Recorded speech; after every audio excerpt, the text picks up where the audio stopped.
From the studios at the School of Communication and Journalism, welcome back to the Stony Brook Media Group's Halftime Report, brought to you by Tropical Smoothie Cafe. I'm Maya Brown. Russia's invasion into Ukraine may have you wondering what you can do to help. Melanie Formosa asks what that support can look like for Americans.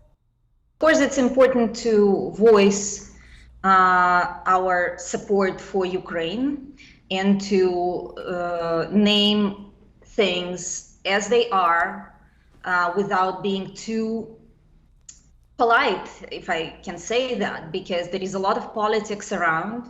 I understand that the governments are afraid of Russia and are afraid of Putin, maybe not militarily, although militarily as well, but just because, you know, he's one of the biggest exporters of oil and gas and all those things that support the world's economy. I think we should protest. Some of my American relatives here in the United States already called their congressmen and their local officials to say, just left messages, the message is we need support for Ukraine. Now, some potential effects of the war also include cybersecurity. Our Lauren Canavan gets tips on how to stay safe from cyber attacks. I'm here with our VP for Enterprise Risk Management and Chief Security Officer, Larry Zacharis. Do you have any tips on how to remain cyber safe during these times? Sure, Lauren. I think the campus community should be mindful and remember, 1, be on the lookout for suspicious emails from people or places you don't expect.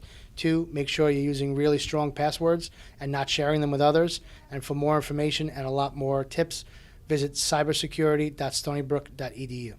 Thank you so much for your time. Back to you in the studio. The NAACP Stony Brook University chapter held their annual Image Awards. Our MVPs for the week.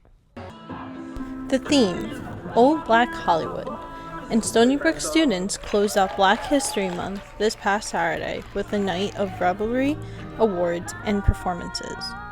So I think it's important to hold these kind of events on campus because it really helps with representation, knowing that my culture and my Blackness is represented. The keynote speaker was Dr. Patrice Nagong, who encouraged the students to not only take care of themselves, but also the earth. You have to be aware of the value of your own body because it's unique, of the value of the earth on which you are because it's unique. Stony Brook has many multicultural organizations that provide unity and inclusion among its student body.